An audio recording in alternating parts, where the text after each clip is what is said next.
کہتے ہیں کہ سٹریس اور انزائٹی کا علاج دنیا کی کسی ڈاکٹر کے پاس نہیں ہے۔ دنیا کے ٹاپ سائیکائٹرسٹ سے جب یہ پوچھا گیا نا کہ آپ نے آج تک اپنے کتنے پیشنٹس کو ٹھیک کیا یا کتنے پیشنٹ ٹریٹمنٹ لے کے ریکور ہوئے، تو آپ کو سن کے حیرت ہوگی، سب کا جواب ایک تھا، ایک بھی نہیں۔ آپ کتنے امیر ہو یا کتنے غریب ہو، کتنے طاقتور ہو یا کتنے کمزور ہو، سٹریس کو، انزائٹی کو اس بات سے کوئی فرق نہیں پڑتا۔ انزائٹی کا مریض دیکھنے میں ایک بالکل نارمل انسان کی طرح نظر آتا ہے، لیکن وہ نارمل بالکل بھی نہیں ہوتا۔ اس کے اندر ایک طوفان برپا ہوتا ہے، ایک ایسا طوفان جو وہ کسی کے سامنے شو نہیں کر سکتا، جو وہ کسی سے ڈسکس نہیں کر سکتا۔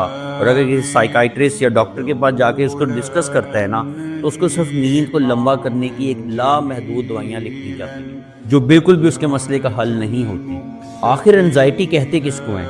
میں بتاتا ہوں۔ ایک ایسی بات کا خوف جو شاید کبھی رونما بھی نہ ہو، لیکن اس کے ہونے کا ڈر اپنے دل میں بٹھا لینا، اس کو ہی انزائٹی کہتے ہیں۔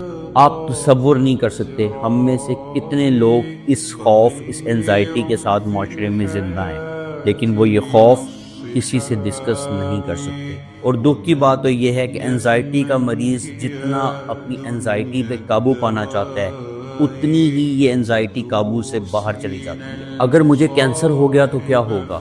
اگر مجھے ہارٹ اٹیک ہو گیا تو کیا ہوگا؟ رات کی کسی پہر یہ خیال آ جانا کہ میں مر گیا تو میری بیوی بچوں کا کیا ہوگا؟ یہ جاب چلی گئی تو میرا کیا بنے گا؟ میرا شوہر مر گیا تو کیا ہوگا؟ میری بیوی مر گئی تو کیا ہوگا؟ اور دکھ کی بات تو یہ ہے کہ انزائٹی کا مریض اپنے اوپر جتنا قابو پانا چاہتا ہے، اتنی ہی انزائٹی اس کے قابو سے باہر چلی جاتی ہے۔ انزائٹی کا مریض ہمارے ساتھ اٹھتا ہے، بیٹھتا ہے، کھاتا ہے، پیتا ہے ایک نارمل انسان کی طرح، لیکن جب وہ قدم اٹھاتا ہے وہ بالکل نارمل نہیں ہوتا۔ اکثر نیوز میں آتا ہے یا آپ نے دیکھا ہوگا، ایک نارمل انسان ہنستا کھیلتا، لیکن وہ اپنی زندگی کا خاتمہ کر لیتا ہے۔ انزائٹی اتنی مہلک کی